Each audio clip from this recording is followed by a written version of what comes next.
In summary, we'll go back to finlarg. Thanks for the response. You're welcome. I do find myself agreeing with most of what you're saying. The thing which I didn't put in that comment is that I personally need to qualify my atheistic conclusion with the agnostic adjective, simply because I'm not 100% sure, and I don't understand how anyone else can be. Okay, gods.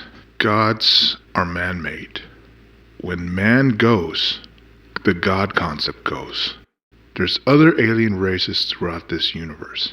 And when they go, their phony gods go with them as well. These are inventions.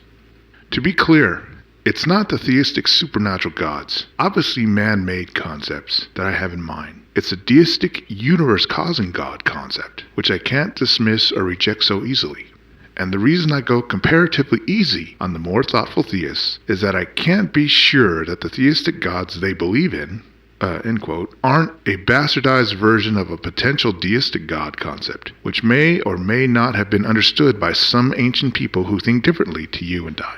Now, this is a very charitable rationale for the theistic guys, okay? Theistic gods look very human, finlarg, and they have human attributes. And a deistic god, for them, if that's the way they interpolate some first deistic god, to me it just doesn't add up. The theistic god is a invention of man.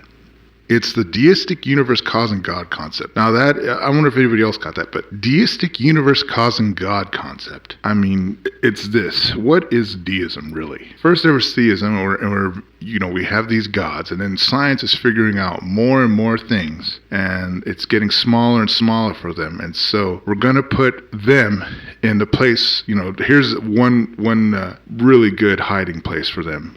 They're the ones that started the universe.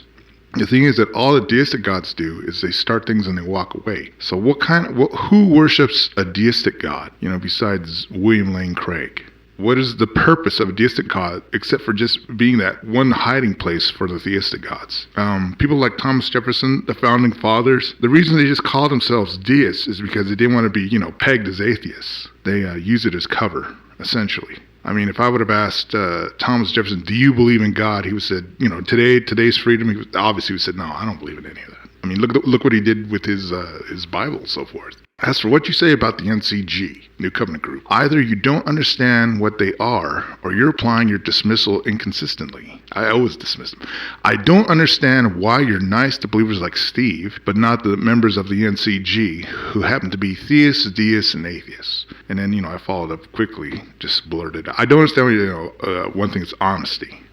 Let's talk about the atheism of the NCG, okay? Like, where is it? What happens is, to a materialist, there's a point where you say, we're going into word game territory. We're not really dealing with anything that's in our reality, something that we can say, hey, this is proven in our experience, something that can be shared with a lot of people as something that can be tested. That's what I mean. Not necessarily like shared belief, but something that can be tested. Water is wet, H2O, that type of test. Yeah, you can philosophize. There's always room for philosophizing. Theology, mysticism. The thing is that there's when you want to apply it so it can predict something, it's just not there. I mean, philosophy is just a word game in that way. It's an interesting take on the way the human mind worked before there was neuroscience. Before there was neuroscience and advanced computing, testable ways to see why man's behavior comes about. Early method, what I'm trying to do is I'm trying to bend over here for those guys, but they're way past their due date as far as philosophy. I mean, we are in the age of the supercomputer and testable science method. So I was thinking, if there's anybody who should come back from the dead, it should be Raul. Come back and just, me and him go on that show and just completely destroy it. I mean, there's no atheist on that show, Steve. There's Steve and Finn, that just says, hey, listen, let's dispense with St. Augustine and start talking about the realities that there is no deity that we can whip out. We can hit a switch, turn the switch on and say, here's the deity.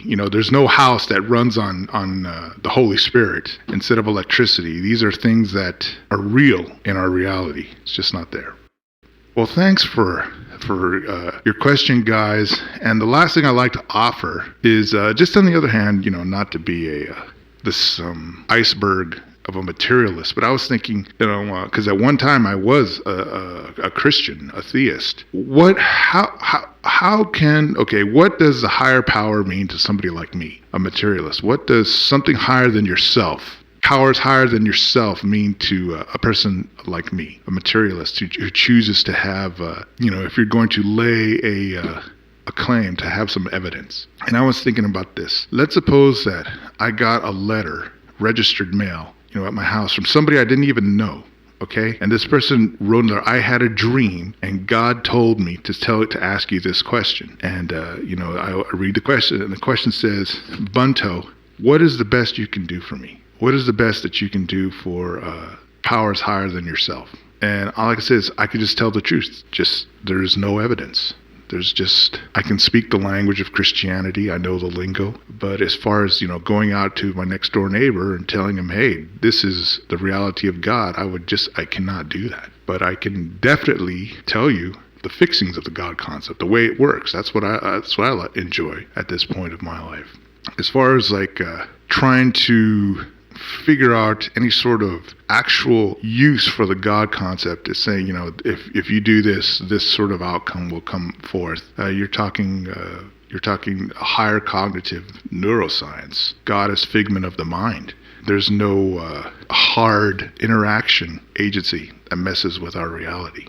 It's just the way it is. I mean, that's the nature of reality, and I don't think it's necessarily bad. I mean, I've written many writings about the wish, the preference for there to be something more than what reality is, the great stuff that we get from reality, but trying, to step away from anthropomorphizing any of it. Can't go back in time, obviously. We're just no going back and fixing stuff. If you could go back and fix all of theism, we can see its failings, but we don't have that power. And then why would we want to do that? I mean, if it's not anything real, we can just go on to things that are real. Thanks for questions. I hope all my listeners have a good week. Take care. Bye-bye.